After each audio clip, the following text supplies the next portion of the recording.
This podcast is brought to you by Turncast. We make game-changing podcasts for fintech and financial services companies. Learn more at turncast.com.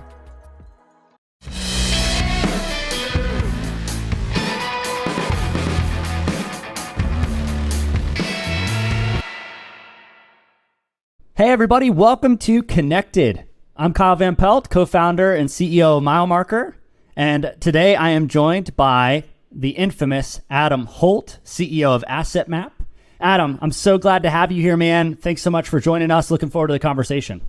Thanks, Kyle. Been a big fan of what you're doing, so I appreciate being here. Absolutely, man. So, Adam, I actually want to start way back. I know a little bit about you that you wanted to be an architect growing up. So I would love to talk about the love for architecture. Where did that come from? Give us the story about what made Adam want to be an architect. I remember distinctly when I was in 7th grade, our art teacher made us do something called 2-point perspective. And it was basically drawing boxes in perspective, like you draw a 3D box. And I was obsessed with it. And I started drawing everything in this 3D view.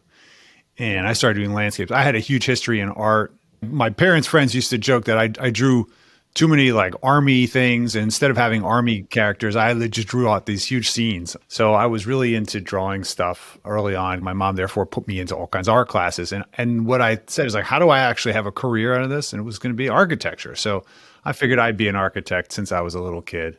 And you could tell I love spatial drawings, right? Big surprise that I did spatial drawings of finances without perspective, by the way. We got rid of the perspective. That's so cool. So as somebody who loves architecture, I got to ask you, like, what is your favorite building? Is there anything that comes into mind when you think about, like, man, when I look at that building, like, as somebody who loves and appreciates architecture, I love that building. I really wasn't expecting that one. You got me. Okay. So I grew up in New York City and then moved to Philadelphia. I'm always enamored by skyscrapers and I've just obviously seen a bunch of them. Every time I travel, I like to go to cities and I do enjoy the architecture, but I never actually thought like, what's a favorite? If you ever watch me walking around a city, I'm always looking around. I'm always literally, even today, I live in the city of Philadelphia and I walk to work and I literally spend the entire time looking up at the different moldings that they chose and the different little details that they put in the old buildings because it's a very old town. So it's a couple 100 to 300-year-old buildings everywhere. So that's really funny. I never pick a favorite. Actually, that tends to be my personality. I'm not a favorites kind of guy. I'm an appreciation kind of guy. Oh, I love that. Well, and I love that you mentioned the architecture of Philadelphia as you're walking around, because I think that's what makes cities unique, right? It gives them a lot of their personality, and it's what helps us connect with a city when we're there. I mean, you can show someone a picture of the New York City skyline, and they know it's New York, whether you say that's where it is or not. I could tell you it's Atlanta, Georgia, if you show me just a picture of the buildings, and it gives you a lot of credit. So I think that's really cool, man. I appreciate you sharing that. You know what's funny? You actually just reminded me. So at AssetMap, we have now 40-some people. And because we're all doing everything on Zoom, I took it upon myself to create custom backgrounds for everybody based upon where they live. And it has their city, a cityscape with a couple different requirements. It has to have water in it has to have trees, and it has to have architectural buildings. And it has to have a full skyline. And so everyone at AssetMap has a current location. Nobody ever was like, why did he build it like this? I'm like, honestly, because I was geeking out and I really like the architecture of your city. And that's what I think of when I look at you. I'm like, okay, you're Atlanta, you're Dallas, you're whatever. Oh, man. That's so cool. Funny? I love that. That is funny. And this is why we do this podcast, because you get to pull that kind of stuff out of people that you normally wouldn't hear. So Adam, I've known you for a little while, and you are one of the better people I've met at being able to connect with people. So the show's called Connected. It's about how do we help people in the industry get better connected, but also how do advisors better connect with clients. And I think you have a unique perspective on this because you've also built an advisory business. So, open-ended question for you, but what do you think it takes to build great connections with people? It's so fun because you're asking me these questions that I take for granted, right? I just do it or just teach it. What does it take to build connections with people? Someone asked me this a bazillion years ago. The answer that came out of my mouth, I pretty much kept. It takes rapport, common interest, common values, and I think an alignment of where you want to go in a relationship. Now, you can apply that pretty much to any kind of relationship, connected wise, business partner, personal, friend, otherwise. But those are the things that I tend to think allow people to connect. For the most part, in financial advice, one of the things that we've all had challenges with is how do we help people make better decisions, especially in the early days when we're first starting to talk to a new client or a new potential client. And we need to go deep into their personal lives, a place that has some level of intimacy. And we haven't had the rapport building time. We don't know if we're interested in the same things, right?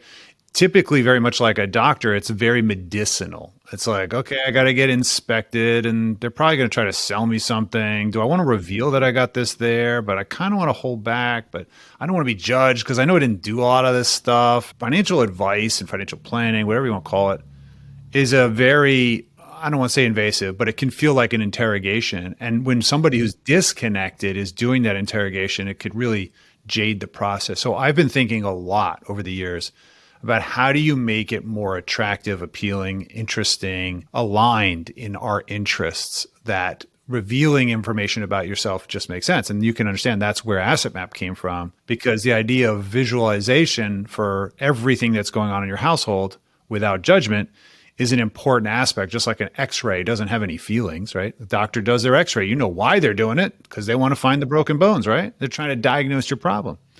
And so we found that by actually creating this process where we could create it, here's your x-ray, it is what it is. Now here's how I can help. That was a better way to really engage and connect in a place where there's not a lot of natural, we'll call it connection currency. Yeah. Oh, I love that. And that's a good segue because I want to talk a little bit about Asset Map. And I know the story of Asset Map is born out of you being an advisor, trying to figure out an easier way to communicate these things. We'll talk about that in a second. But I love how you said it's like an x-ray for a doctor. And I think staying on the connection theme a little bit, your experience as an advisor, I'd love to hear you talk a little bit about, okay, I've provided this x-ray, but why should you trust me to be the person to operate on this, right? Because you have to have the knowledge and the know-how, but you're talking about rapport, you're talking about connection. Hey, Adam, I'm going to trust you with my dreams. I'm going to trust you with my family's legacy. I'm going to trust you with the way I'm going to fund these things. And, if we really get down to it, I'm going to trust you with my anxieties and fears that I'm never going to actually achieve any of these things. And I'm hoping that you're going to do that. So yeah, you've x-rayed me, you're going to do the nuts and bolts, but why should I trust you? And how did you think about that as an advisor? Yeah, totally. I'm glad you picked that up. There's two things that come to mind when you say that. If you came to me and said, Adam, you're my doctor, what's wrong with me? Okay, I'm gonna ask you a whole bunch of questions, right? Does this hurt? Does this hurt? Does that hurt? How does this feel? Does this hurt? Where you're gonna try to describe it to me in your language, which is probably gonna be insufficient, frankly.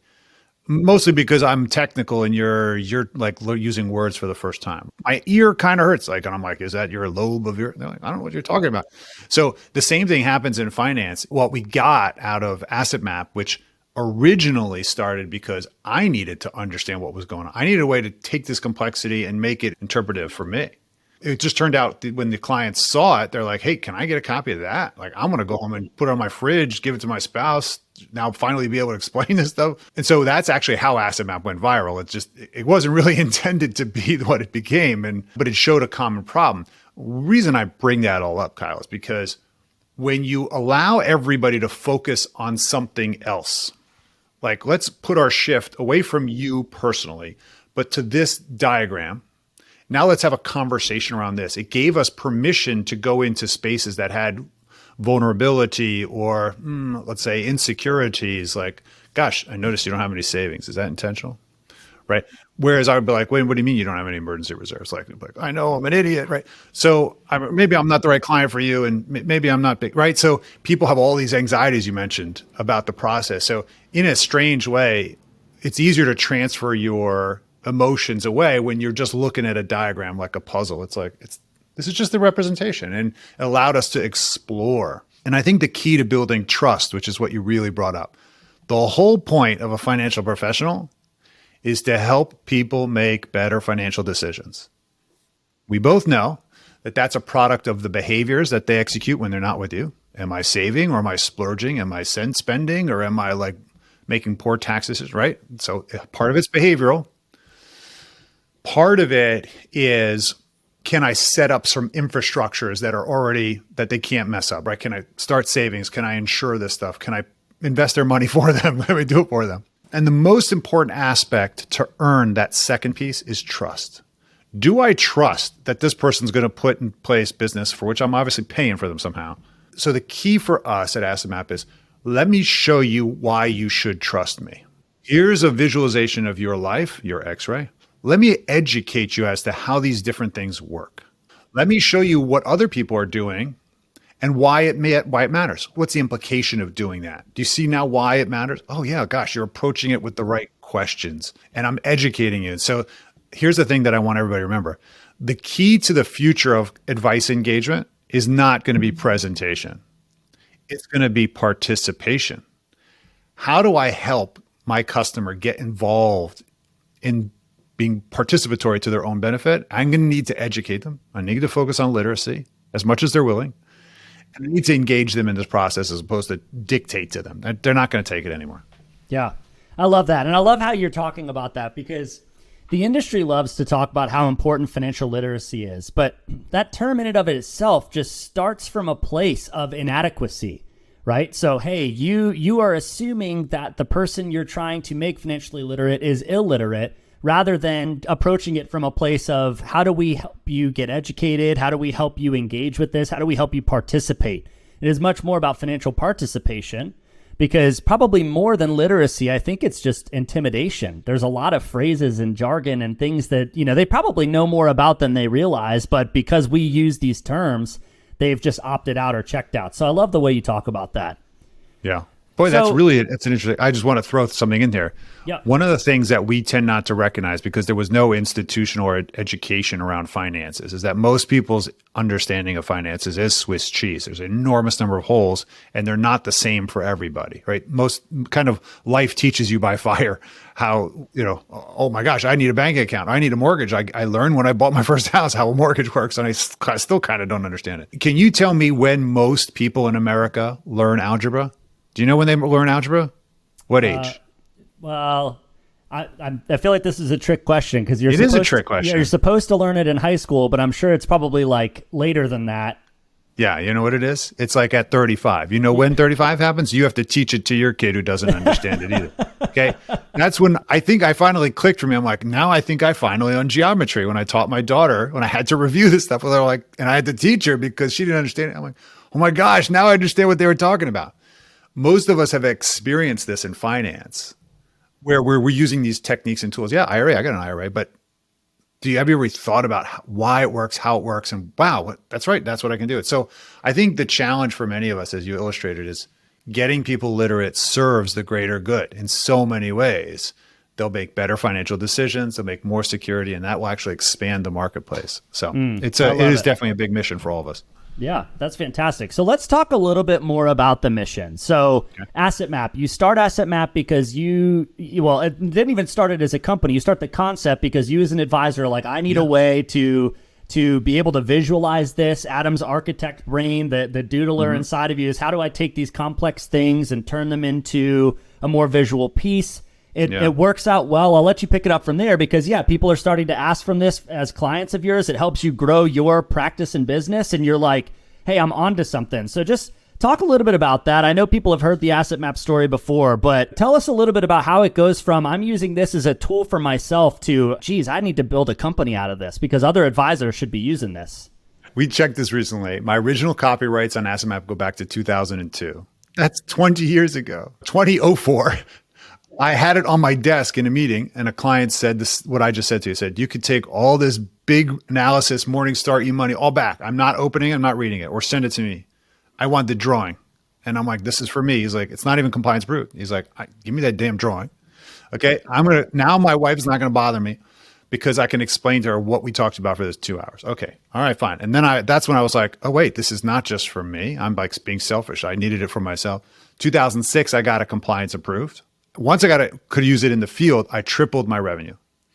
Again and again, 3 years in a row, I tripled my revenue. And that's when I was like, wait a minute, this thing really is powerful. I started upmark real fast into financial advice for super wealthy families. Cause I was like, I have no fear, just mapping your stuff. And I'm finding opportunity. The opportunity was just bigger. 2009, I said, well, I have all this money. I didn't have a kid. I'm going to hire a company to build this because it was taking an extraordinary amount of time to build these bespoke. Every family had their own asset map, like hand drawn, in a computer program. And that's when I built the first company, and I funded it because it was basically making its own money. And in 2012, I showed it at a conference because it was my turn to share the best practice amongst my peers. So top 50 advisors in the company all get together. Okay, kid, your turn. Why are you here? How'd you get here? I'm like, well, I have this map thing. And then they're like, can we use it? And I got authorization for them to use it. Those were the first 20 users. Now we have 6,000 users and 40 some employees, as I said. And I mean, we've crossed over 1.25 million people in Asset Map. So it's become a thing because I think it's solved a problem that almost all of us have, which is, how do I prove to the client I've actually listened to them? And how do I now engage them based upon those facts to point out where they need attention? And I can uniquely provide that as an advisor. Granted, every advisor has a different perspective on how to solve the problem. You know this well. One advisor might look at the same problem and say, oh, you should use an index fund. Another says an SMA. Another says whole life insurance. We're going to tell people how you should solve it, but we want to just basically illustrate the current condition without judgment. And I think that's been why it works, because it just goes cross-industry, tax, legal, insurance, investment. I love that. That's awesome. So we're going to come back to Asset Map, the product and the company here in a little bit, but you talked about how you used Asset Map to triple your revenue. And we heard about a lot of the good things that happened when you were running a practice. You work with 6,000 users now, advisors or their types of firms, and then you did it. I would love to talk about the other side. What are the challenges that you experienced running an RIA? So if everything was as simple as Asset Map, I'm sure that everything would be great, but there's challenges in running and growing an RIA. I know you experienced it firsthand. I know you see it with your customers. What do you feel like are some of the big overarching themes there of why it's so hard to grow an RIA today? Oh, interesting. So just to be clear, my RIA was a hybrid with a broker dealer. So we also did and we did insurance. So we did everything, and corporate and fee. So I would say by the time I really stopped growing it, we were doing, and just now kind of exists, as 25 people still exist. I kind of given up my managing role. That organization is pretty much doing anything it can. It kind of made sense. We have lots of kind of cross-disciplinary approach. So just to give you a context. So I'll answer the question in how do you build an advisory firm? Because I think there's lots of hybrids out there. The problems that we faced almost all the time were no one was trained on how to operate a business. There was no operations manager until later on we figured we could take one of our internal people and bubble them up and have them trained. That was a constant, quote unquote, who owns this project? Who's going to own policy and procedures? Who's going to own all the different admin functions of HR and so forth? Because we were all just advisor entrepreneurs, and ultimately an advisor had to pick it up because we were very much a federation of advisors instead of an organization of, let's say, of a company per se. Like we still always thought of ourselves as individual entrepreneurs that were teaming up to build a brand. That made getting a talent hard because that was challenging. I think looking back, if I had to be honest with you, there was always not a disconnect, but there was like a them and an us. It was our staff, our admin staff, and then there were the advisors. We were always kind and courteous and family-like, but I don't know that we always treated our company like a company. Today, as a tech company, some of the things that I've learned and adopted include the idea that everybody has to have equity. Every employee has equity in Asset Map. They are an owner. They are part of it. Their job is to protect the baby at all costs. Why? Because they have an interest in its protection.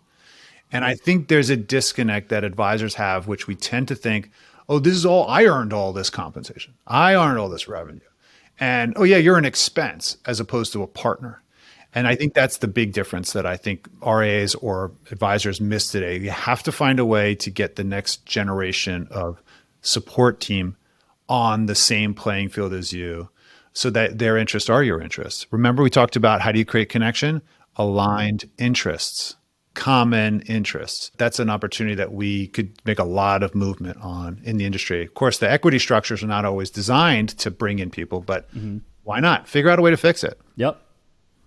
I love that. That is not at all where I expected you to go with that, but I love that that's where you went with it. It was fantastic. Who knows what's going to come out of here when you ask a question? It's amazing. Well, and I think, let's press into that a little bit more of just, you hear about the war for talent on all kinds of headlines, and that was, I think, predominantly for the Facebooks and Googles and all of those folks of the world, but it's really prevalent across all businesses. I can't go anywhere, whether it's, an electrician shop down the road saying they need help, or it's a fast food restaurant who says they need help, or it's an RIA's or an advisory firm's business that is looking for talent. It's so hard to find people. And then I know a lot of the advisors we talk to are kind of perpetually afraid of churning people. So, hey, we have this person who's amazing. They're the only one who knows how to really do this. And if they leave, I'm really afraid of what's going to happen. So I think you hit on that a bit with equity helps if you're a part of an owner in this, and you're not just a person there, but also how do we truly operate a business, which is not just, hey, that's your job, go figure it out, but how do we all understand how that works?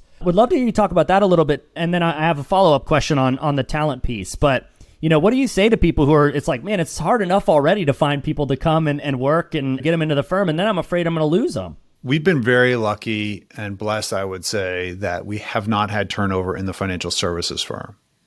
And AssetMap is pretty much the same. Less than 5%. If I was really to answer honestly about why that is, it would be conjecture, but I think it's culture. And what I mean by that is that we were very clear. My mentors in financial advice always were clear about how they made everybody feel like they were included. From the maintenance guy all the way to the top advisor, president of the company. Like, we had that aligned values, if you will. And what I think that did is that it enabled us to always say this to every single potential employee and while they're employee. If there's something going on in your world, your life, your family, your relationship, your kids, that is important to you, it's important to us. If you need to be present for the God forbid moments, as well as the celebrate the moments, like your kid's game, your kid's recital, your mom's hospice, you're there. You tell us, we will support you, and we caught you, we covered you. I say this to every single employee at AssetMap today, everyone who joins. This is the vision of who we want to be. And if they don't align with that, it's probably not a good fit anyway. Like, if they can't also be the person who's going to cover when their teammate is out because of something, oh my gosh, went to go to a baseball game. We got this huge project. Like, no, we agreed that life's moments are more important than the business. We'll figure out a way to cover. We'll scramble, we'll work all weekend, but you would do it for me, I'd do it for you. Now, I know that sounds idealistic, but when you say that enough times, as clearly I've said it, because I can say it clearly, I think, people really believe it and start acting that way, and it perpetuates itself. And both firms have that. So in places where we actually underpaid people because we just didn't have the money, their loyalty was unmatched because they, number one, had equity. And number two, they felt like they were part of the team. They were not like, oh, those guys will be fine without me. They knew they were instrumental. And I think the loyalty that bred was really palpable in a sense that it's played out over years. I think it's just another reason why I shouldn't say this, I'm gonna jinx myself. I don't necessarily worry about people leaving, but I would say to you that I always have this attitude that if people are willing to sacrifice their good years of life for you and actually show that, then I want to celebrate and help them find their next place if it's not here as well. If somebody has an opportunity to grow and they deserve that honor, like, I want to support them. And I think almost every of my employees know that I would be really upset if they left, but I will support their journey because that is what's important to them, and what's important to them is important to me. So that has to be consistent. And it's not always easy, believe it or not. There's some scary moments as a business owner. Yeah, I love that. That's fantastic. I appreciate you sharing all of that. Sure. And, again, to those who might think that sounds idealistic, Adam, he did this, right? He sat in the chair and he built a firm, and it was a successful firm. And so, not alone at all. But, this isn't professorial advice of somebody sitting on the sideline saying, here's what I think it is. It's like, you did that. You were in the trenches and you knew what it take to build a great culture. And you've done it at AssetMap, but also at your advisory firm, which I think is amazing. Let's talk a little bit more about AssetMap. We talked about how it helped on the business development side and helping people do that. But this is a show called Connected. It's about connecting technology.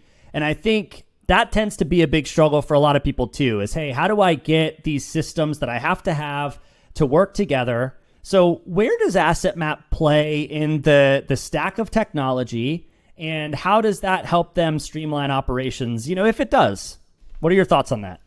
Can I be controversial with you? Yeah, let's go. It doesn't matter at all. We got to almost 1 million people in Asset Map without complaints, without data integration, without account aggregation, without an app, mobile app, in other words. How did that happen? I thought everything needs to be integrated. Doesn't the CRM need to talk? Now, today, yes, the CRM and the planning tool and the portfolio tool all talks to Asset Map. Okay, cool. You know what I think that is? That's called marketing. We build these integrations for people who are banging on the drum for them, and then they don't use them. And I'm like, why don't they use them? And my team tells me it's like, because the app is effective on its own, fully functional. It helps you collect the data like a human. And now we have all the data. I don't need the data from other sources that have half-assed data. So in a sense, we solved the problem that we had originally, which was, where's all the data on this client? Like, okay, I know that they've got 2 accounts with me, and I know they got a house because they told me, and I know what they're making because it's on their form. And I got some stuff in their planning thing, but I don't know what their benefits are at work. I don't know what their insurance policies are. Like, that's not aggregated. We got to ask them. Let's build a visualization next time we see them of all the stuff that's in their head, and let's put it on paper and give it back to them so they could say, yeah, that's right or wrong. We already did that work. So the irony behind it is that as much as integration has been a huge, almost non-starter for almost every large company, they won't even talk to you unless you have an integration capacity, API or otherwise. The funny thing about Asset Map, it was uniquely different in that it could stand alone, and it proved it for years. We had those revenue return results, growth in business, with no integrations. Now with integrations, it's becoming a single pane of glass, Kyle. You go to Asset Map, and not only do you see the visualization, but you can click on any box and say, what does the CRM say? And what does Riskalyze say? And what does Orion say? And what's the performance of Morningstar? So it turns out it's actually becoming more of an interactive Google Maps of finance, where I can zoom in, zoom out, and then see like what time the restaurant opens. And for an advisor who's looking for a way to create a interactive participation dashboard of what's going on in your life, and then try to zoom in, zoom out, it's been really interesting to see how advisors are using this to create almost like wow experiences with their clients, because I'm not showing them a table of numbers or a balance sheet, which is like, forget it. You're not competing with me. I love that. That's amazing. So that sounds like, okay, hey, you probably don't need all these integrations and everything like that if, for the advisor to client interaction and relationship, which I think makes sense. Right. I think there's a lot of pretty solved workflows and integration on that side of things. But if I'm running a firm with, a whole bunch of advisors and they all have a bunch of data and everything like that, and I'm trying to figure out how to grow my firm, and now you're talking what we talked about earlier of, how do I operate a business? Not provide financial advice anymore, but I am now operating a business where advisors are my clients, and and it's sort of B2B to C. What do you think about data issues there, integration issues there? How do they get the data at their fingertips to make growth decisions, to make strategic decisions? Do you hold the same belief that it doesn't necessarily matter there either, or do you think it starts to matter a little bit more when you get up to that level? No, that's where I completely changed my tune. And I'm really glad you brought that up, because I would have literally come across as sounding like a total imbecile with respect to aggregation if I said it didn't matter on the data side. To be clear, where it's not essential is on the data collection from the client. Where it is essential is in the business intelligence side. What's interesting about having crossed $1.5 trillion in Asset Map is that we literally know not only where everybody's stuff is buried, but where this stuff they don't have is. We just rolled out this, and this was really the eye opener. So we just rolled out this new algorithmic function called signals. It basically gives you a red, yellow, or green indicator score, a light basically, whether you could handle 6 of the common events that will set you sideways, right? Because we find a lot of advisors don't like to do calamity planning. They love to do retirement planning and asset allocation. But very few people were asking, how could you fund a long-term care event if it happened yesterday? If you were disabled yesterday, well, what would happen? I need to run that model without you actually running the model and give you a score, good, bad, or indifferent. And when we ran that at a BI side for the entire platform, right, 1 million people, it was really bad. So here you have financial advisors, arguably best interest actors, investment managers, where 3 out of the 6 potential scores are red, which means just on average, most of them would lose their house or have a huge disruption if they were disabled, they died, or they had a long-term care event, or lived too long. There's several other scores on there, or they had emergency reserve, couldn't cover it. And I'm thinking to myself, how is it this bad? And it basically forced us to start really thinking about business intelligence, which I know you guys are great at Mile Marker. And we released an analytics platform for enterprises that shows them not only activity, what are your advisors doing? What are they not doing? Who's the leader? Who's the laggard? And everything with APIs and where's the data connectivity, but also the financial side and the indicators of health. Where it's going is that people who are running firms need to have insight into the client's data, what their advisors are actually doing, so you can team them up for skill matching, as well as uncovering opportunity that's literally just sitting there and you just need to know where to dig. So I think the real big challenge for all of us, since customer acquisition cost is rising for the end consumer, for lots of reasons, is that we need to actually monetize our customers to a greater degree, either increasing their lifetime value by acquiring more wallet share or solving more problems. And typically the biggest, I think, frontier left unexplored is the life and annuity side, especially given the generational change in boomers and what they care about, right? Outliving their assets and then making sure it goes to the next generation. I happen to think we're about to hit the heyday of life and annuity, and it's indicating that advisors have been ignorant to this topic for so long. So I think that's a huge opportunity, but you got to know where to dig. And that's the problem at the home office level or at the kind of management level.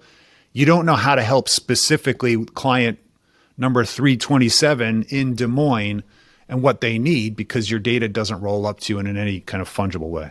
Yeah. Oh man, there's a lot to unpack there. I'll say these 2 things. Number one, what you're talking about in a lot of ways that I love is a lot of these larger firms have practice management teams that their sole job is to go in and help their advisors be better at what they're doing or whatever, but that's not a very data-driven process. And what you're saying is, hey, how do we arm the practice management consultants with data to say this is where we should focus the practice management efforts and coaching and training? Is these are the areas where they're not doing good. You can't just go in with the same generic advice for every advisor, but if you go in and say, no, I'm looking at the data, I can see that you're red on 3 of these 6 things on most of these clients. How can we help coach you and make you better at these couple of things? Because it's not just about the success of your business, but it's about the success of your clients. And that's your whole job as a fiduciary and as somebody delivering this. But most practice management efforts, while the teams are great and they're equipped to help advisors grow and run better businesses, are going in without a tool to help them figure out where should we focus. I love the conversation about annuities too, and insurance as a whole, just because I think those products have evolved so much over the past couple of years, and so many people just have their minds made up about what those are, that they're bad, that you shouldn't use them, and that's a solved problem. I also think that for the people that use that, and we see this a lot at Mile Marker, those products were put off in the silo. And so it's so hard to pull them into your business as an advisor. If I've got all my stuff in my portfolio management tool or these sort of things, I see the ETFs, I see the models, I see the SMAs. Oh yeah, we got all this insurance stuff over here. It's really hard to integrate that into what we typically work on. If you believe that that's getting ready to have sort of a golden age or a heyday, as you said, like how is AssetMap thinking about integrating that into the single pane of glass? Is it just the values, or are you looking at riders, or how are you helping people make decisions based off of those products as well? Okay, so that's interesting. So AssetMap, if you haven't seen it, is an amalgamation of the 5 important capital decisions that all financial advisors need to pay attention to. It's all just about capital decisions. That's all we do. Are we making the best decision that we can given the resources we have and the conditions and things we care about, right? Or you care about as a client. AssetMap is a combination of the members of your household, all those who have financial interdependency with you, connected. That means you're not just one registrant and my partner. It's my kids, my generation above us, for whom I'm probably going to be responsible or inherit assets from. It's my business partners. It's my trusts. It's anything I've set up that has a financial ownership within my household. The second piece is income sources, right? Where are my cash flows? The third is assets, liabilities, and lastly, insurance policies. All of them are treated equal. We have no preference here. We are like a fully inclusive platform. Insurance policies have a place in your, we'll call it financial inventory, just like an asset does, just like a bank account, just a mortgage. It's a financial contract made with an owner and likely someone who's going to benefit from it.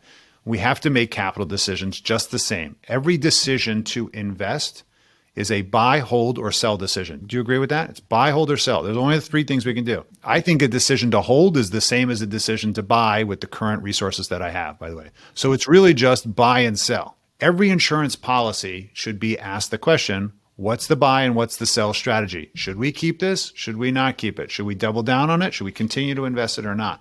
And that rigor needs to be placed on insurances just like assets. So why is it any different? The best interest argument is that I'm acting in your best interest. Why do I then all of a sudden stop acting in your best interest? Because I just don't feel comfortable talking about annuities. I just don't know life insurance and it's a commodity. I don't need to talk about it. No, it's a financial instrument in your closet. See, it has a box with it. It says insurance policies. That's a financial decision. It needs to live on the asset map as it does. Okay. And so that's been our approach, is that there's no judgment, Kyle. It's just a decision.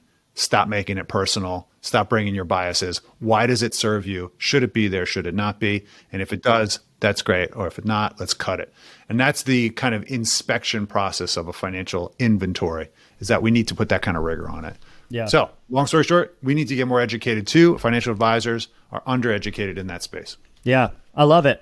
I love it. And I mean, listen, with the interest rates being the way that they've been, it's a great time to actually take another look at this, because a lot of people are using those instruments because they seem to make more sense than a lot of other options as the macroeconomic environment changes. I love that challenge to just say, hey, just because you felt a way about that at one point doesn't mean you shouldn't revisit it today and think about it in a different way.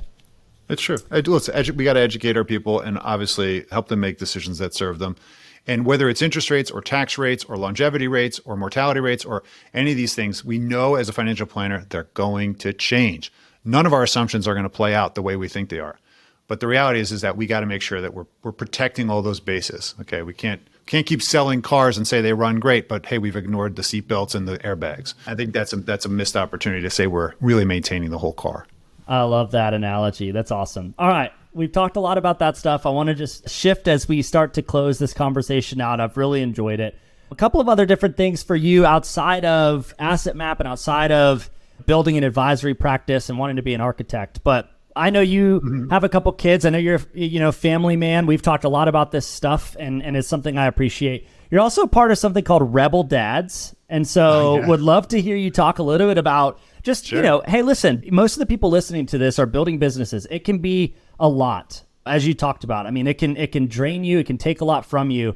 But also, family's important. So would love to just hear you riff a little bit on, what's it mean to be a rebel dad? Tell us about that. But then what advice do you give to someone who wants to be a great parent while also trying to build a business and the demands and the stresses that come with that? Wow. Okay. And how much time do you have?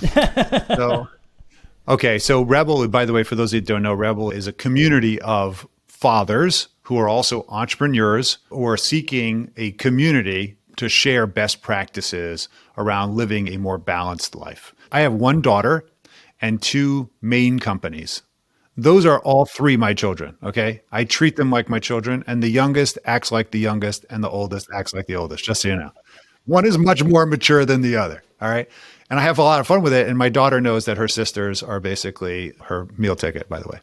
But the point is that I've been really, and I was also by my mentors, really guided by a work-life balance. So despite my craziness, working sometimes 80, 90 hours a week, I fit it in 8:30 to 5 every day. I'm home at 5:30 every day. And that's how I've created sanctity and presence. And then it's not until everybody's asleep that I start my creative work crazy time, either super early in the morning or super late at night. And that's how I've managed it. That's how I ran multiple companies over the years. It's just putting them first. Again, priorities and interests. And it was a huge sacrifice, but one well worth doing because I have an unbelievable relationship with my human daughter. We do great things together, and she's a joy of my life. And I think for all of us that are part of the Rebel Dads, and it's an open invitation to anybody who feels like they meet that criteria, REBL Dads. So you can probably Google it at this point. And we do events and we do opportunities to help each other grow. And most of the people on there are super successful. And so it's a great community of like-minded people that have shared what's worked for them in their practices and how they managed to be a good father and how they managed to, or they're trying to be a good father, trying to be a good leader, and what we can learn from each other. So that's really what it's all about. And it's been an opportunity to give back and also learn from others. That's awesome. I love you sharing that. And It's something I've always been impressed by you about is, while building businesses, I've known you've always really cared about being present and that you get home at 5:30. And yeah, we all have to do things outside of that, but that you've made that commitment. And I wanted to highlight that today because what are we all doing this for? Yeah. I know that you've been big about that in our conversations over the last 7 years we've known each other. Yeah, man. That's amazing. Lucky number 7. Well, Adam, thanks so much for joining the Connected podcast. I loved the conversation. I think there was some really valuable insights for the listeners here today. For those of you who haven't heard of Asset Map, Adam, what's the best way for them to check out Asset Map, to get introduced or learn more? Yeah, well, you definitely want to go to assetmap.com or Google it. It'll get you there, and just sign up for a demo if it's of intrigue to you. And you want to see this thing in action, because it's not about if, it's when. It's a matter of when you're going to deliver this to your clients, because they're starting to demand it unlike anything else. If ChatGPT is any indication of virality, I think you're going to see visualizations of people's households really take off as well. So it's an awareness and a warning. So definitely check it out. Decide if it's right for you. I love it. Awesome. Again, well, thanks for being here, Adam. And to everybody listening, thanks so much for tuning in to this episode of Connected.